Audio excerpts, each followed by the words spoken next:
Mains ಇಲಾಖೆ ಅಧಿಕಾರಿಗಳು ಎಲ್ಲೆಲ್ಲೋ ಜಿಲ್ಲೆಯವರೆಗೆ ನಮ್ಮ ಜಿಲ್ಲೆಯ ವಸ್ತು ಸಂಸ್ಥೆಗಳು ಗೊತ್ತಿಲ್ಲ.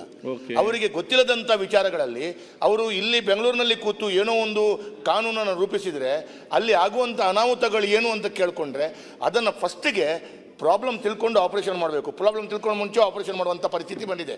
ನಾನು ಹೇಳುವಂಥದ್ದು ಏನು ಅಂತ ಕೇಳಿದ್ರೆ, ಸರಿ ಒಂದು 2-4 ಮೀಟಿಂಗ್ ಮಾಡಿದ್ರಿ, ಅದರಲ್ಲಿ ಕೂಡ ನಮ್ಮದು ದುಃಖ ಇದೆ. ಅಧ್ಯಕ್ಷ, ನೀವು ಸಭೆ ಮಾಡಿದ್ರಿ, ನೀವು ನಮಗೆ ನ್ಯಾಯ ಕೊಡ್ತೀವಿ ಅಂತ ಹೇಳ್ಕೊಂಡು ನೀವು ಸಭೆ ಮಾಡಿದ್ರಲ್ಲಿ ನಮ್ಗೆ ಯಾರಿಗೂ ಒಂದು ಸಭೆಯಲ್ಲಿ ನೀವು ಕರೀಲಿಲ್ಲ, ತೊಂದರೆ ಇಲ್ಲ, ನಾಳೆ ಕರೆದಿದ್ದೀರಿ. ಆದರೆ ಒಂದು ದಿವಸದಲ್ಲಿ ಆಗುವಂಥ ಸಮಸ್ಯೆಗಳು ಅಲ್ಲ. ಈ ಕಾನೂನುಗಳನ್ನು ರೂಪಿಸಬೇಕು ಅಂತ ಹೇಳಿದ್ರೆ ಆ ಸಮಸ್ಯೆಗಳೇನು, ಅಲ್ಲಿ ಕಲ್ಲು ತೆಗೆಯುವಂಥ ಸಂದರ್ಭದಲ್ಲಿ ಎಷ್ಟು ಜಾಗಗಳನ್ನು ಅವರು ಲೀಸ್ ಪಡ್ಕೊಳ್ತಾರೋ, ಇನ್ನಿತರ ಅದರಲ್ಲಿ ಎಷ್ಟು ಬರುತ್ತೆ, ಅದು ಎಷ್ಟು ಇದೆ, ಅದಕ್ಕೆ ರಾಜೇಶ್ ನಾಯ್ಕರಿಗೆ ಒಳ್ಳೆ ಗೊತ್ತಿದೆ. ಕಾನೂನು ಮಾಡುವಂಥ ಸಂದರ್ಭದಲ್ಲಿ